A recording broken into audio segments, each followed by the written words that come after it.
Haleluya. Nongeye kubashimira no kubasuhuza bene data.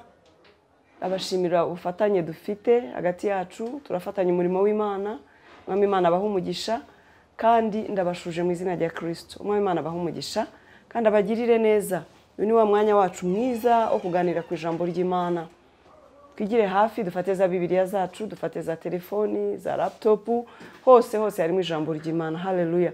Ariko ndagira ngo mbabwire ngo muri abagaciro mu maso yanjye no mu maso y'Imana, kuko dufatanije umurimo mwiza. Haleluya. Ntabwo nawukora jyenyine, ariko kuba turi abafatanyabikorwa biranyubaka bikansubiza intege mu bugingo. Mwami Imana abaha umugisha. Haleluya. Reka dusenge Imana. Turagushimiye Uwiteka Imana yacu ikomeye, Imana nzima, Imana nziza yo kwizerwa no kwiringirwa. Ndagushimiye Mwami Imana aba bakunzi ba Anaweza, aba wamaye ngo dufatanye umurimo w'Imana, aba bakunda ijambo ry'Imana, aba bansubiza intege mu bugingo, aba Mwami Imana nzima bafite umwete n'umuhati wo kugushaka.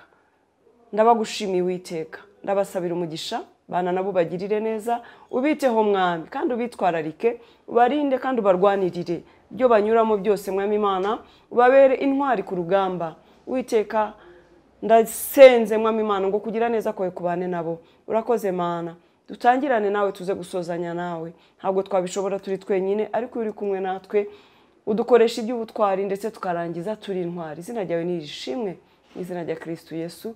Amen, amen. Mwene data, Imana iguha umugisha. Uri uw'agaciro mu maso yanjye no mu maso y'Imana. N'ikimenyimenyi waremwe mu buryo budasanzwe, buryo buteye ubwoba. Ntawe usa nawe, ntawe ufite impano nk'iyawe, uri udasanzwe. Subizwamo imbaraga, komerere mu Mana, izagukoresha n'iby'ubutwari kandi izagukorera n'iby'ubutwari birenze ibyo umaze kubona. Imana ibaha umugisha. Umunsi rero uzaniye ijambo rivuga ngo abakomeza amagambo y'Uwiteka bakayitaho nibo banyabwenge. Haleluya. Abakomeza amagambo y'Uwiteka cyangwa se bavuga ngo ijambo ry'Uwiteka bakaryitaho nibo banyabwenge. Abo ngabo bumva ijambo ry'Imana bakarikomeza, bakaryitaho, bakariha agaciro mu buzima bwabo bwose, bakahora baryishingikirijeho, bagahora baryizeye kandi bagahorana n'umwete wo kurishaka no kurisoma. Abo nibo banyabwenge. Abo nibo bazaba intwari. Abo nibo bazanesha iyi si. Abo nibo bazakora iby'ubutwari. Haleluya. Abo nibo bashimwa n'Imana. Abo bizera ijambo rye. Haleluya. Abo nibo bantu badasanzwe. Yesu ashimwe cyane. Mwene data, humwanya ijambo ry'Imana uzaba udasanzwe, izagukoresha iby'ubutwari. Erega ngo kwizera kuzanwa no kumva kandi kumva ijambo ry'Imana. Ubu nkwigisha ijambo nkajya nza muri studio za Naweza nkakwigisha ijambo ukaryumva ukaritaho, iryo wumvise mu rusengero ukaritaho, iryo wumvise mu kiliziya ukaritaho, iryo wasomye ejo wundi ukaritaho, ntacyo byaba bimaze. Ariko ijambo ry'Imana ryose wumva cyangwa usomye nuryitaho ukarishyira mu ndiba y'umutima wawe, rizajya rigufasha mu gihe gikwiriye. Uzajya urikurayo ugeze muri situation runaka. Nugera ahantu hari ibintu biguteye ubwoba uvuge ngo ijambo ry'Imana riravuga ngo Uwiteka ni intwari kandi ari mu ruhande rwacu. Haleluya. Ijambo ry'Imana riravuga ngo mbese ko ndi mu ruhande rwanyu ninde wabashobora, mubisha wanyu ninde? Haleluya. Cyangwa uzana ijambo rivuga ngo witinya koko ndagutabaye, ndi kumwe nawe. Nugera aho ufite ibikuruhije, have mu mutima wawe ijambo rivuga ngo yemwe abarushye n'abaremerewe nimusange ndabaruhura. Abanyabwenge rero nabita ku magambo y'Imana bakayakomeza, kuko ababera inkomezi n'inyunganizi muri ubu buzima. Imana iguhe umugisha kandi gushoboze kwita ku ijambo ry'Imana no kurikomeza. Ijambo ry'Imana ryose wumva yuri umwanya muri wowe, urisengeremo, uriganiriremo n'Imana, uryibwire, wiyaturire ibyiza binyuze muri iryo jambo. Uvuga uti jyewe nzatsinda, ntabwo nzaneshwa, ntabwo nzakena ko Uwiteka niwe mungeri wanjye.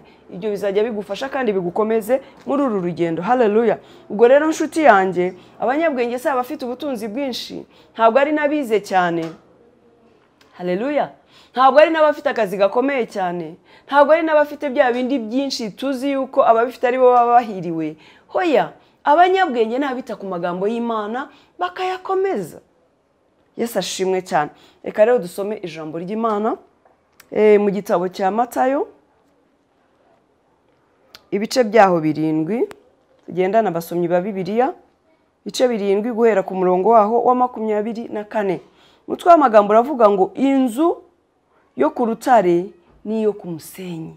Haleluya. Nuko umuntu wese wumva ayo magambo yanjye akayakomeza azaba nk'umunyabwenge wubatse inzu ye ku rutare. Imvura iragwa, imivu iratemba, umuyaga urahuha, byose byikubita kuri iyo nzu ntiyagwa. Haleluya. Kuko yari ishinzwe ku rutare. Yesu ashimwe cyane. Ngira ngo nasubiramo kugira ngo uryumve neza. Nuko umuntu wese wumva ayo magambo yanjye akayakomeza azaba nk'umunyabwenge wubatse inzu ye ku rutare. Imvura iragwa, imivu iratemba, umuyaga urahuha, byose byikubita kuri iyo nzu ntiyagwa, kuko yari ishinzwe ku rutare. Yesu ashimwe cyane. Umva, umuntu wumva amagambo y'Imana akayakomeza agereranywa n'umunyabwenge wubatse inzu ye ku rutare. Impamvu agereranywa n'umunyabwenge wubatse inzu ye ku rutare ni iki? Nuko wa muntu wubatse inzu ye ku rutare, imvura yaraguye, imivu iratemba, umuyaga urahuha, ariko iyo nzu ntiyagwa kuko yari yubatse ku rutare. Haleluya. Umunyabwenge wubatse inzu ye ku rutare, igihe cy'imvura kibaho kandi ikagwa nyinshi.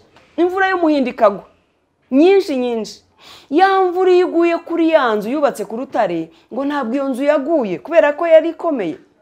Yari yubatse ku rutare ngo imvura igwaho, umuyaga urahuha, imivu iratemba, ibyo byose byikubita kuri ya nzu. Ariko kuko yubatse ku rutare ikomeye, ifite foundation imeze neza, iri ku rutare, ntabwo ya nzu yaguye. Haleluya. Ngo n'umuntu rero wumva amagambo y'Imana akayakomeza agereranywa n'uyu munyabwenge. Impamvu ni iki? Umuntu ufite ijambo ry'Imana muri we ntabwo ari wa muntu uterwa ubwoba n'ibibonetse byose. Niyo ageze mu bigeragezo arakomera ko bafite ijambo ry'Imana ry'ihumure muri we. Erega nshuti yanjye, indwara zizaza, ariko nizisanga ufite ijambo ry'Imana rivuga ngo kubwa ya mibyimba yazankoni wakubitiwe ku musaraba niho dukirira indwara, uzakomera no muri bwa burwayi. Uzagira ibyiringiro, uzamenya ngo Kristo niwe uzankiza, kuko ya mibyimba yazankoni wakubitiwe ku musaraba nidukiza indwara. Haleluya. Nukena uzibuka ijambo ry'Imana rikubwira ngo isi n'ibiyuzuye n'ibyo Uwiteka.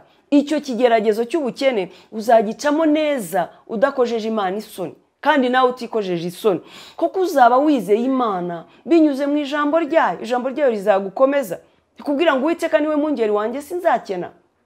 Iryo jambo igihe waryumvise ukarishyira mu mutima wawe, mu gihe uzagera muri ibyo bihe bikomeye, niryo rizakubera impamba, niryo rizagukomeza. Bityo rero ntabwo uzacika intege nk'umuntu udafite ijambo mu mutima we, nk'umuntu utarumvise ijambo ry'Imana.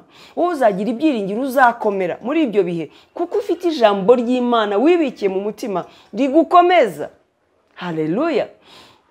Nugera mu bihe by'amaganya, by'agahinda, byo kwiheba, uzumva ijambo ry'Imana rikubwira ngo humura ndi kumwe nawe, kuko waribitse mu mutima wawe. Yesu ashimwe cyane. Kuko urifite, uzumva ijambo riturutse muri wowe rikubwira ngo Yesu niwe uruhura abarushye n'abaremerewe. Cyangwa uzumva ijambo rikubwira ngo ntimukiganyire, kubera ko riri mu mutima wawe, waribitse muri wowe. Icyo gihe iryo jambo rizavamo kubera ibyo kurya by'uwo munsi, rigukomeza. Kuko ijambo ry'Imana ni umutsima w'ubugingo, rizagukomeza. Rero kwiheba kwawe, kwiganyira kwawe ntabwo bizasa n'iby'umuntu utarumvise ijambo ry'Imana, utarizeye ijambo ry'Imana. Kandi twibuke ko hari n'abaryumva bakarisigaho. Ariko niyo mpamvu twavuze ngo abanyabwenge ni abumva amagambo y'Imana bakayakomeza. Abo nibo banyabwenge. Naho ubundi abumva amagambo y'Imana ni benshi, abasoma ijambo ry'Imana ni benshi, ariko iyo ibigeragezo bije baribagirwa byose, umwanzi akabisahura mu mitima yabo, nabo bakaba mu maganya nk'abandi, bakaba mu kwiheba no kwitotomba nk'abandi. Abo ntabwo ari abanyabwenge. Abanyabwenge ni abakomeza amagambo y'Imana mu gihe gikwiriye akabafasha, ntibatembanwe, ntibihimure ku Mana, ntibayiveho, ntibayituke. Abo barakomera, bagakomera mu mbaraga z'Imana, ijambo ry'Imana rikabakomeza. Bakaba rero nka wa munyabwenge wubatse inzu ye ku rutare, aho imvura yaguye imivu igatemba imiyaga ikaza ariko ya nzu ntigwe igasigara ikomeye. Jya wita ku ijambo ry'Imana mwene data ube muri aba banyabwenge. Haleluya. Yes, umurongo wa 26 uravuga ngo kandi umuntu wese wumva amagambo yanjye ntayakomeze. Umuntu wese wumva amagambo yanjye ntayakomeze azaba ari nk'umupfapfa wubatse inzu ye ku musenyi. Umuntu wese wumva amagambo y'Imana ntayakomeze azagereranywa n'umupfapfa wubatse inzu ye ku musenyi. Reka twumve uko byamugendekeye. Imvura iragwa, imivu iratemba, umuyaga urahuha, byose byikubita kuri iyo nzu iragwa. Kandi kugwa kwayo kwabaye kunini.